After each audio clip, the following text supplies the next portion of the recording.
साथियों, आप सभी को हमारे YouTube चैनल में बहुत बहुत स्वागत है। साथियों, 2027 का जो चुनाव है वो बिल्कुल अपने नज़दीक दौड़ रहा है। तो साथियों, आए दिन उत्तर प्रदेश में बहुत सारी पार्टियां जो ऐसी हैं, चुनाव के बारे में लोगों से मिलना जुलना जाना चालू कर दिए हैं। हर एक पार्टी सोच रही है कि 2027 में मेरा नंबर आए। हर कोई सोच रहा है मेरा नंबर आए, लेकिन क्या उत्तर प्रदेश की जनता क्या ये बता सकता है कि उत्तर प्रदेश में किसका शासन सत्ता लाना बहुत जरूरी है? क्या उत्तर प्रदेश की जनता ये जानती है कि किसके शासनकाल में अच्छे काम हुए हैं? क्या उत्तर प्रदेश की जनता ये भी जानती है कि वर्तमान सरकार अच्छा काम कर रहा है कि उससे पिछला सरकार अच्छा काम किया था या बहन जी का शासन सत्ता अच्छा काम किया था? लेकिन नहीं, उत्तर प्रदेश की जनता को बहुत सारे लुभावने वादे दिए जाएंगे।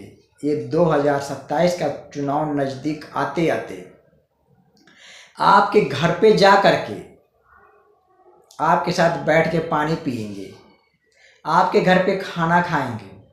ये जो वोट मांगने वाले आएंगे आपके थाली में बैठ के खाना खाएंगे।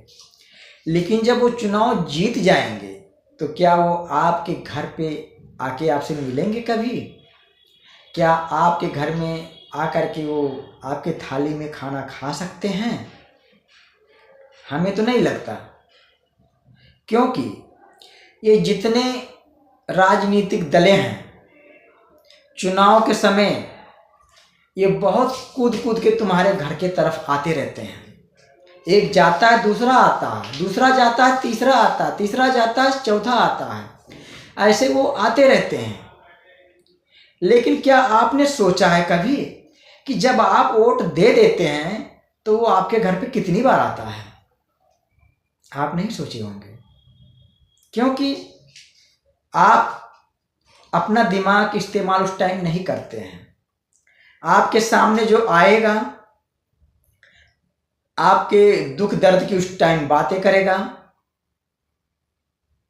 और आपके घर पे कहेगा थोड़ा हमें पानी पिलाइए, हम भी आपके ही समाज के हैं। लेकिन जब ये वोट आप दे देंगे तो शायद वही व्यक्ति कहेगा हम तुमको जानते नहीं भैया, तुम कौन हो। तो आप लोग को कैसे पता करना है कि हमें वोट किसको देना है? आप लोग ये पता कर सकते हैं कि हमें वोट किसको देना है। वर्तमान सरकार, उससे पिछली सरकार, उससे पिछली सरकार, यानी 3 सरकारों का उनके काम का सर्वे करें आप लोग। किसी भी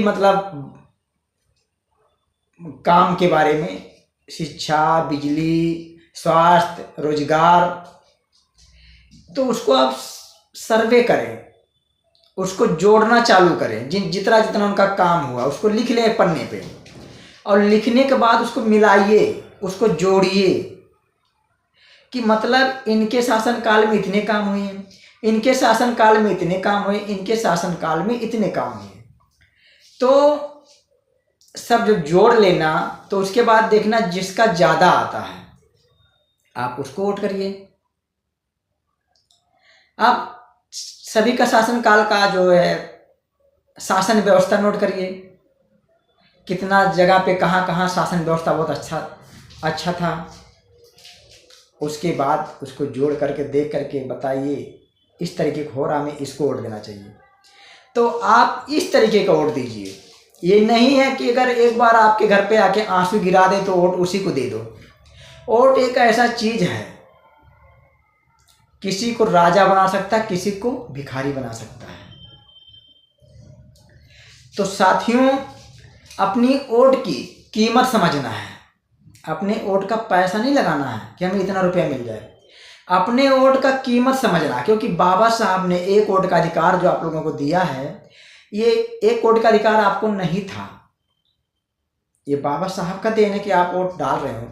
तो इसलिए आप लोग जो है जब भी वोट डालें तो बाबा साहब का वो दिया हुआ अधिकार जरूर याद करें कि बाबा साहब ने हमें एक वोट डालने का अधिकार दिया था। आप उस अधिकार के तहत वोट करिए। आप किसी से अगर पैसे लेके वोट करते हैं तो शायद वो भी गलत है, अपना वोट आप बेच रहे हो। तो साथियों, मैंने आप लोगों को किसके बारे में वोट देने के लिए कहा, ये आप सर्च कर, आप इसको सोचिए और आप इसको सर्च करके देखिए काम किसका अच्छा था, किसे वोट देना चाहिए। आप सभी को हमारा वीडियो देखने में बहुत बहुत धन्यवाद।